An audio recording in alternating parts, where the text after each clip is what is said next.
ரொம்ப மனதிற்கு வேதனையாக இருக்கிற ஒன்று என்னன்னா 9ஆம் தேதி அந்த பெண் காவல் நிலையத்தை அணுகியிருக்காங்க.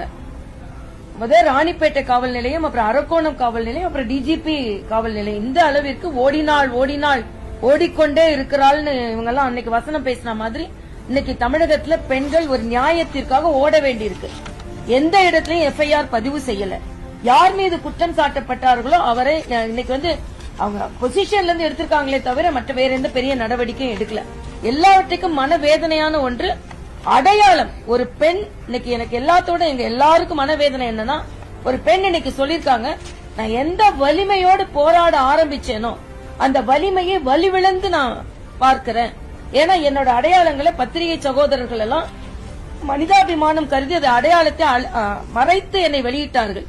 ஆனா திமுக ஐடி விங் என்னை முழுவதுமாக வெளியிட்டு நான் காவல்துறைக்கு என்னென்ன தகவல்கள் சொன்னேனோ அது எல்லாம் அவங்களுக்கு தகவல் கசிந்து இதை வெளிப்படுத்தி கொண்டிருக்கிறார்கள்.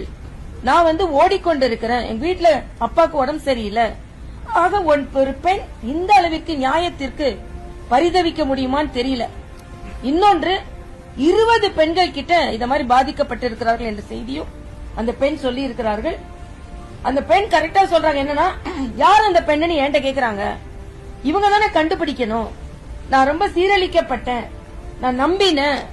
ஆக ஒரு பெண், அதாவது பொள்ளாச்சி விவகாரத்துல நாங்க பெண்களின் அடையாளங்களை மறைத்தோம், எங்களாலதான் நீதி கிடைத்தது என்று சொல்லிக் கொண்டிருப்பவர்கள், அது வழக்காடு மன்றத்தோட அது சாதனை. அது ஆனா அதற்கெல்லாம் தங்கள் சாதனை என்று சொல்லிக் கொள்பவர்கள் இன்று பெண்கள் பாதுகாப்பற்ற நிலை.